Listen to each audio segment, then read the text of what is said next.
Hola a todos, mi nombre es Valeria Mari, junto con mis compañeras Andrea Murgas, Karina Núñez y Amelis Mindiola. Les vamos a hablar sobre qué es la célula y las diferencias entre las células eucariotas y las células procariotas. Empezando por qué es la célula. La célula es la forma más básica y pequeña de vida independiente. Es la unidad estructural y funcional de los seres vivos. Todos los organismos están formados por unicelulares o más células pluricelulares. Estas se distinguen en dos grandes tipos de células. La primera, que son las eucariotas, y la segunda, que son las procariotas. En 1925, el zoólogo y biólogo marino francés Edouard Chaton es que alude los términos de procariota e eucariota por primera vez, y esto lo hace al distinguir lo que sería organismos anucleados y organismos con células con núcleo. Ahora sí, entrando a la temática principal del video como tal, la primera característica a comparar sería el tamaño. En el caso de las células procariotas, el tamaño de estas es inferior a 10 micras, lo cual equivale a 0,01 milímetros. Las células eucariotas son superior a 100 micras, es decir, que tienen un mayor tamaño que las procariotas. Las células procariotas pueden tener hasta 4 formas posibles, como lo sería de forma esférica, como los cocos, de bastoncillos, como serían los bacilos, forma de muelles, como los espirilos, o una forma de coma, como serían los vibrios. Las eucariotas, ellas tienen una característica importante, y es que su morfología es variable. Con esto quiero decir que ellas pueden ser de varias formas. En este caso podríamos poner de ejemplo de forma esférica, de forma estrellada, de forma poliédrica, de forma discoidea. La siguiente característica a comparar sería la organización del tipo de célula. En el caso de las células procariotas, la organización siempre va a ser unicelular. En la organización de las células eucariotas tenemos los organismos eucarióticos unicelulares, como lo son los protistas, y los pluricelulares, como lo son animales, vegetales y hongos. En cuanto al núcleo, cabe aclarar que las células procariotas no presentan un núcleo delimitado por una membrana, la cual en su interior albergaría el material genético. De las eucariotas, ellas presentan un núcleo definido y están rodeadas por una membrana nuclear doble, y estas están formadas a partir del retículo endoplasmático. En cuanto a la característica del material genético, en las células procariotas, este se encuentra disperso por el citoplasma de la célula y está constituido por una o varias cadenas circulares de ADN duplexo desnudo. Esto quiere decir que el ADN no tiene ninguna cubierta. Bueno, el material genético de las células eucariotas. Este se encuentra contenido en el interior del núcleo. Está constituido por un número par de fibras de cromatina. ¿Qué quiere decir esto? Fibras no circulares de ADN duplexo asociadas a proteínas llamadas histonas, que son las que confieren estructura a la cromatina. Para poder hablar sobre los ribosomas hay que primero hablar sobre el coeficiente de sedimentación, el cual es la unidad en la que se miden los ribosomas. Y este es igual a la relación entre la velocidad de sedimentación de una partícula y la aceleración aplicada. Y este coeficiente depende del tamaño, la forma y la densidad de las moléculas que componen un ribosoma.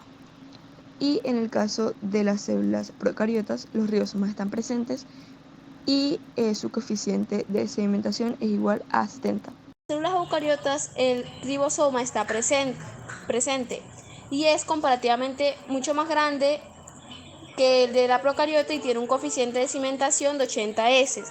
Y en este caso consta una gran subunidad circular de 60 S y una pequeña subunidad elíptica de 40 S. Los orgánulos de doble membrana. En las células procariotas, estos se encuentran ausentes. En las células eucariotas tenemos que las mitocondrias están en todas las células, pero que los cloroplastos están presentes únicamente en las células vegetales. Continuamos con los orgánulos de membrana sencilla, en este caso las procariotas. En estas se encuentran ausentes o reducidos a la presencia en unas pocas especies de vesículas de gas. ¿Pero qué son las vesículas de gas?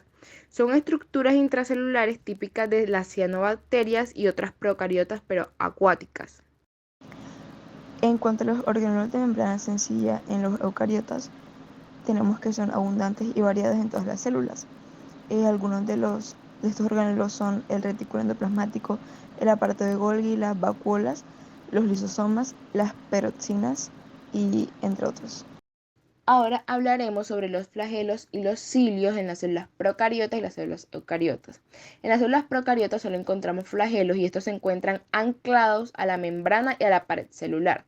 La función de estos es la locomoción de la célula. Ahora, en células eucariotas, los cilios y los flagelos son estructuras móviles las cuales se encargan de la locomoción o del movimiento de los líquidos sobre la superficie de las células. Estos están formados por pares de microtúbulos, los cuales están compuestos por diversas proteínas.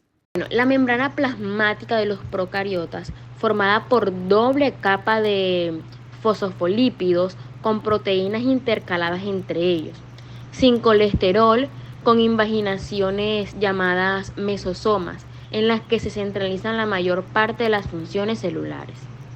En los eucariotas, la membrana plasmática está formada por doble capa de fosfolípidos con proteínas intercaladas entre ellos, con colesterol y sin estructuras especiales.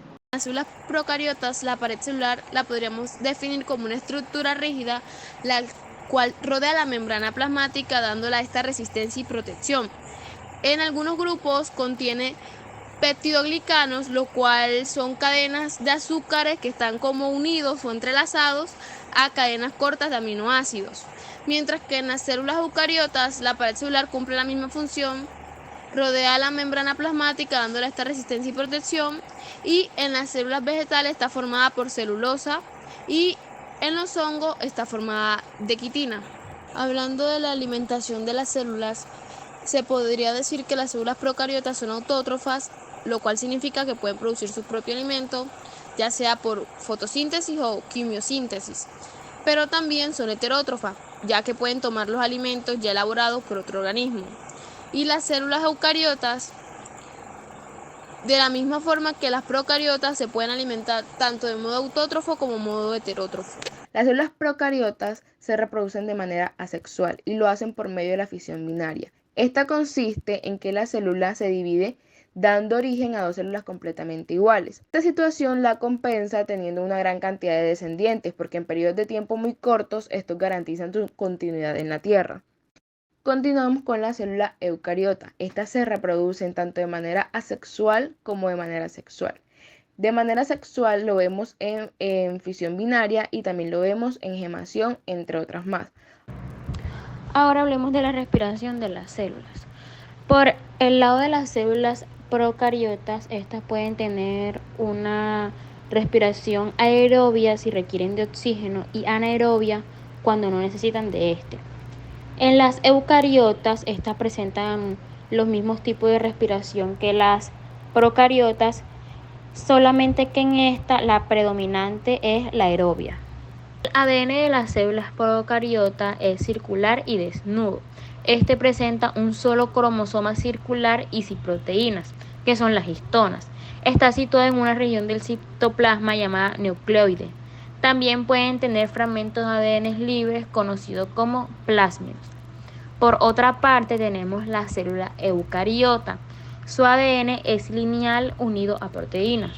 Este presenta dos o más cromosomas lineales unidos a proteínas que son las histonas, contenidos en el núcleo de la célula.